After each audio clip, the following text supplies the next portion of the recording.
Dadı da adı kimi şah əsəri olan şah plovu hazırlayırıq. Bunun üçün ilk olaraq soğanımızı doğrayırıq aypara şəklində.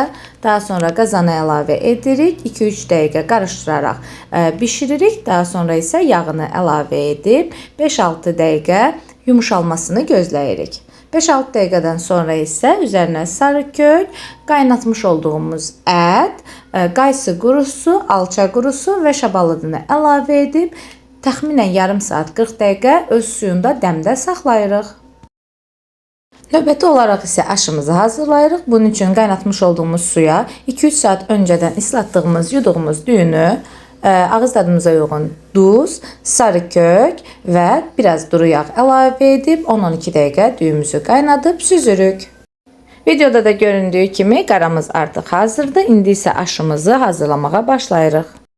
Qazanımızın dibini yağlayırıq. Daha sonra isə lavaşlarımızı yağlayıb ilk lavaşı qazanın dibinə yerləşdirib, digər lavaşları isə bir-birinin üzərinə gələcək şəkildə bir-bir yağlayıb düzürük. Qeyd edim ki, biz duru yağdan istifadə edirik, çünki mən kərə yağı yemirəm. Siz təbii ki, kərə yağından istifadə edə bilərsiniz.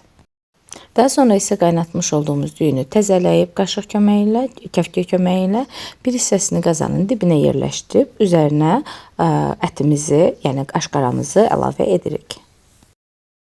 Qaramızı qazanın hər tərəfinə yaxşıca yaydıqdan sonra isə təkrar düyümüzü əlavə edirik. Və artıq gəldik sonuncu etaba. Təkrar qazanımızın üzərini örtməliyik. Burada təkrardan lavaşları qazanın üzərinə yerləşdiririk. Əlimizlə bastırıb videoda gördüyünüz şəkildə. Daha sonra isə gül formasında ətrafında qalan lavaşları yağlayıb lavaşları yığırıq. Bu arada yeməyi hazırlayarkən istifadə etdiyim ərzaqların miqdarlarını qeyd etməyi unutmuşdum. Onu da qeyd edim. Deməli 1 kiloqram tikə ətimiz var. Təmiz ətimiz sümüksüz. Daha sonra 4 ədəd soğanımız var idi. 250 qram şabalıq, 250 qram qaysı, 250 qram alça qurusu varımız idi. Bunları doğramışdıq və istifadə etmişdik. Düyü isə 1 kiloqram yarım istifadə etmişdik.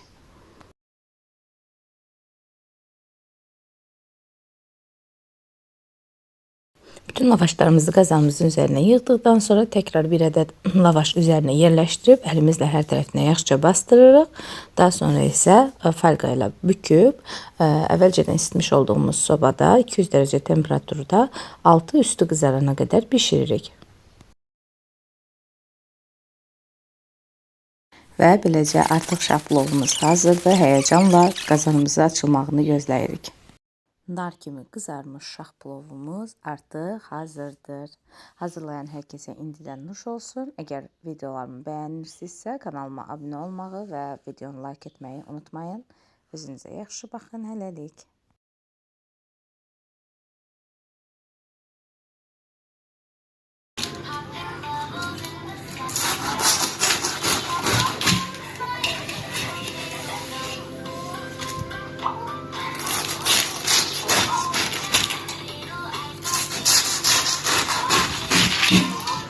Gracias.